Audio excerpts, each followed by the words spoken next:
Hello mga lods, welcome back to my channel. So nandito na naman tayo uli mga lods para sisilip sa Social Blade website, no? So mga lods, like kong sinasabi, ang Social Blade website ay isang public website na kahit sino pwede makapag-open para masilip yung mga estimated salary ng ating mga iniidolong YouTuber, vlogger, or influencer, no?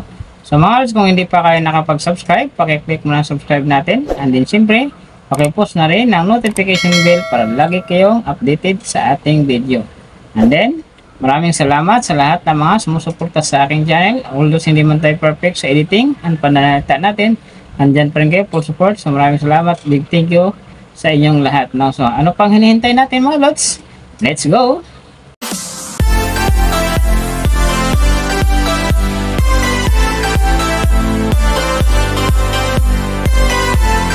So mga lods, yung sisilipin nating estimated salary ngayon, walang iba kay Dini Maoy, no? So isang batang makulit mga lods, kaya tinawag siyang Maoy at sa Kabisaya ito. So pwede yung silipin yung kanyang channel mga lods na ma-enjoy ka kapanood na ito, matutuwa ka, no? So sa kanyang upload videos ngayon mga lods, meron siyang 61. And then sa kanyang subscriber, meron siyang 51.2k na subscriber ngayon, no? So kung gusto nating umangat yung kanyang channel, share natin sa ating newsfeed and siyempre sa ating mga friends para umabot ng 100k din yung kanyang subscriber, no? So sa ngayon may video views na siya mga lods na 3,853,186, no? And then yung kanyang country is PH. So yung channel type naman niya mga lods is entertainment, no? And then yung account niya ginagawa ito nung August 19, 2021, no? So sa kanyang total grade naman mga lods, nakakuha siya ng letter B, no? And then, sa kanyang Social Blade rank, nasa 400,050 naman ang kanyang ranking, no? Doon naman sa kanyang subscriber rank, mga lods, nasa 3,268 naman ang kanyang ranking, no? So, and then, doon sa video views rank naman niya, mga lods, nasa 1,770,723 naman ang kanyang ranking, no? So, doon naman sa kanyang country rank, mga lods, nasa 1,451 naman ang kanyang ranking, no? And then, sa kanyang entertainment rank mga lods, nasa 2,520 naman ang kanyang ranking, no? So, nakita natin mga lods yung kanyang ranking. Silipin naman natin ngayon yung kanyang last 30 days na subscriber. So, nakakuha siya ng 18.8k na subscriber, no? Maganda ito mga lods kasi umangat siya ng 60.0%.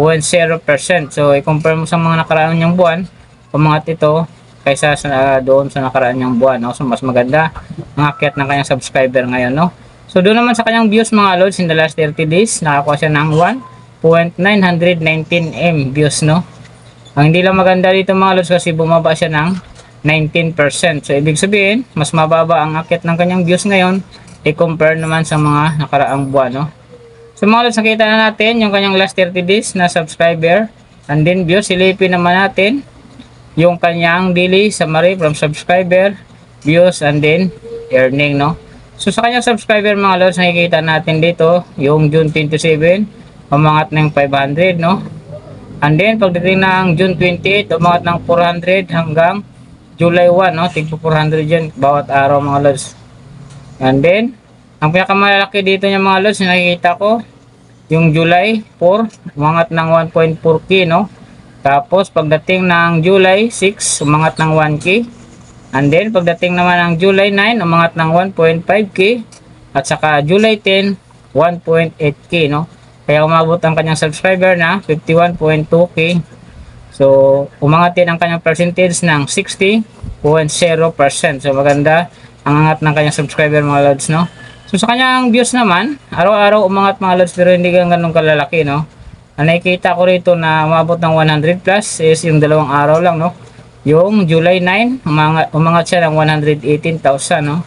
And then, pagdating ng July 10, umangat siya ng 180,000. Kaya, bumagsak yung kanyang views mga lods ng 19%, no? So, hindi ganun kaganda ang kanyang views ngayon. So, doon naman tayo sa kanyang earning mga lods. Silipin natin yung June 27, no? So, sa low estimated niya, nakakuha siya ng $17. And then, doon naman sa kanyang high estimated, nakakuha siya ng $269, no? So, mga yan mga loads is, ano lang yan, daily summary. Mas maganda silipin natin yung naka-round off na from daily weekly and monthly, no? Para malaman na natin kung magkano ng estimated salary ni Dini Maoy dito sa YouTube, mga lods, no? So, syempre, unahin natin yung kanyang daily average. So, sa daily subscriber niya, mga lods, nakakuha siya ng 627, no?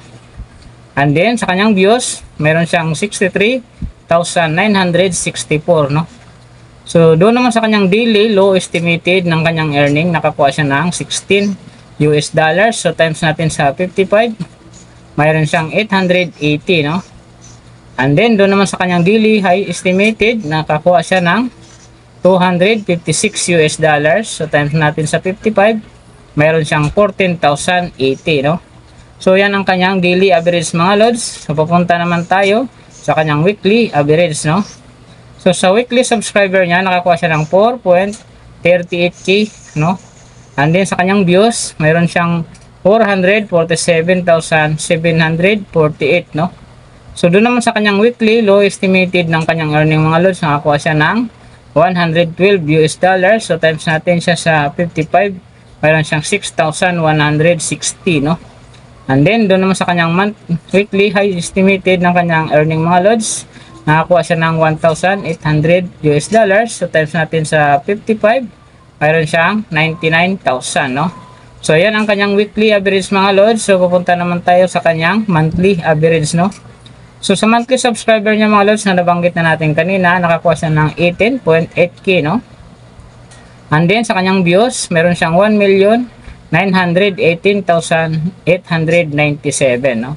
So, doon naman sa kanyang monthly, low estimated ng kanyang earning, nakakuha siya ng $480. Times natin sa 55, meron siyang 26,400, no?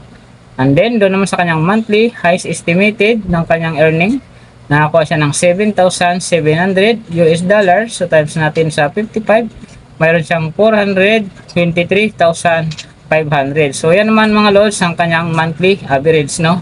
So, yung nababanggit ko rito, mga lods, or naririnig nyo, or nakikita nyo, is pawang estimated lamang. Nakabase lang tayo sa Social Blade website, no? Na isang public website na kahit sino pwede makapag-open doon para ma-double check yan, no? And then, yung nangyayari, mga lods, sa estimated na yan, laging natutupad is yung low estimated kasi nga, hindi natin kayang i-demand sa ating mga viewers na huwag mag-skip ng ads, no? So, pwede pa rin naman yung mga lods mag times 2, times 3, or maging times 4 kapag ang mga vlogger ay nakapag-viral ng video nila, no? So, mga lods, yung content na to, ginagawa natin for inspiring lang sa mga new vlogger, sa new YouTuber na don't give up lang, no? Laban lang para masundan natin yung impact ng ating mga iniidolong vlogger or YouTuber, no?